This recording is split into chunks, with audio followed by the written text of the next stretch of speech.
With so much talk about Bayer Leverkusen in the Bundesliga and the likelihood of them breaking Bayern Munich's 12-year streak of consecutive Bundesliga trophies, we have been extremely quick to forget, and for some to not even know, that Bayer Leverkusen are not the only surprise package in Germany this season. Stuttgart have overpunched their expectations to a massive extent. Stuttgart finished last season and the season prior to that 15th and 16th place in the Bundesliga. And yet right now they sit 3rd in the Bundesliga, 6 points clear of 4th place Dortmund and 6 points off 2nd place Bayern Munich. So in today's video I thought it's time for me to give my praise to a team in Germany that's not Bayer Leverkusen. So what's going on everyone? You are listening to Back of the Net here. I hope you guys are all doing well. Please be sure to like the video, subscribe if you guys haven't already. If you want to see me cover any topics or teams, then leave your suggestions in the comments below.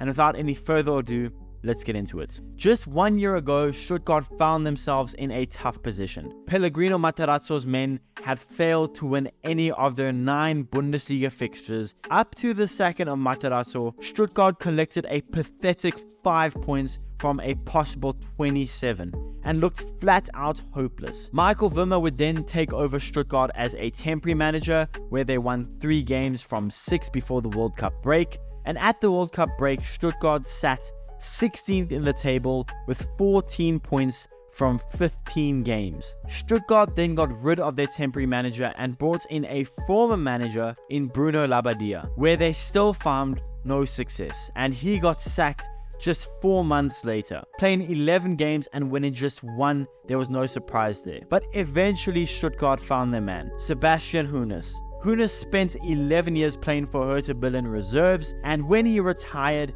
he spent his time coaching different youth teams around Germany. This was a bold move by the 5-time Bundesliga champions, to be in the heat of a relegation battle and to hire a young and vastly inexperienced coach to help steer them away from relegation. But surprisingly, it worked. Hoeneß's impact around the club was immediate. His first game in the dugout, they got a 3-2 win and would end up going undefeated under Hoeneß for the remaining 9 games of the Bundesliga, beating Hamburger in the relegation playoffs to secure their spot in the Bundesliga for the following season. The only loss under Hoeneß last season was in the VFB Pokal semi-final, losing 3-2 to Frankfurt in an extremely entertaining and competitive game. And now you look at Stuttgart today.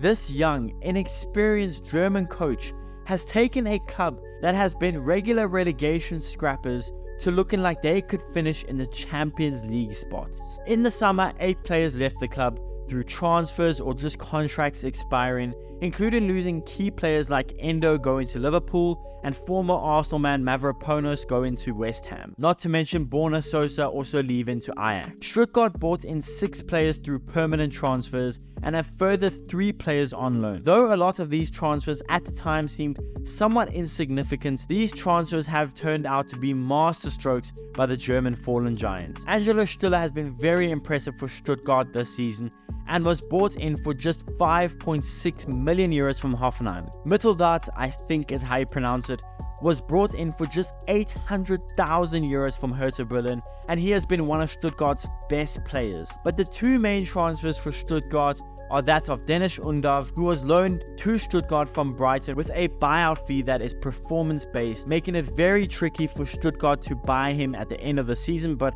we will see there.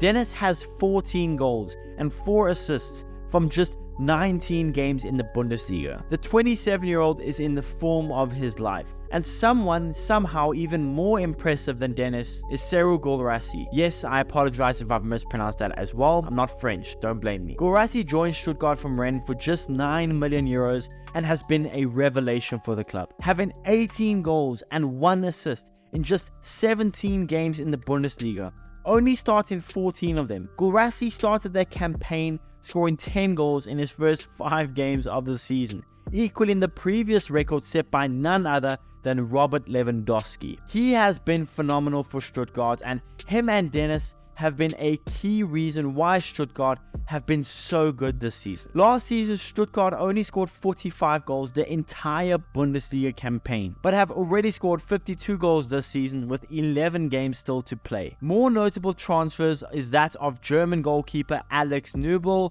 on a loan from Bayern, who has performed pretty well for Stuttgart, keeping 6 clean sheets in the league so far. And with players like Chris Fulkerreich, Karazor, Milliot, all of them playing very impressively for Stuttgart, it is so easy to see why the Stuttgart team is having so much success. Stuttgart play a very modern German style of football, or just a modern style of football, in high pressing football, possession-based football, and being ruthless in front of goal. This team is thoroughly entertaining to watch and has greatly exceeded any expectations set on them this season. I genuinely hope to see them continue their impressive form and maybe push for second place, or at least secure a Champions League spot, so that Stuttgart can play Champions League football for the first time since, get this, 2009-2010. Hoeneß has been greatly impressive as the Stuttgart manager, and this crop of players that a lot of clubs just did not want is seeming to prove everyone wrong. Stuttgart are yet another Cinderella story in football, and I'm hoping to see this run continue, and I'm hoping to see them play Champions League football. But yeah guys, that's the video. Let me know in the comments below, what have you guys thought about Stuttgart's run this season? Do you think they will qualify for the Champions League spot? Do you think they could catch Bayern Munich and finish second in the league? Let me know in the comments below. Please be sure to smash the like button, subscribe if you guys haven't already, and I'll see you guys in the next one.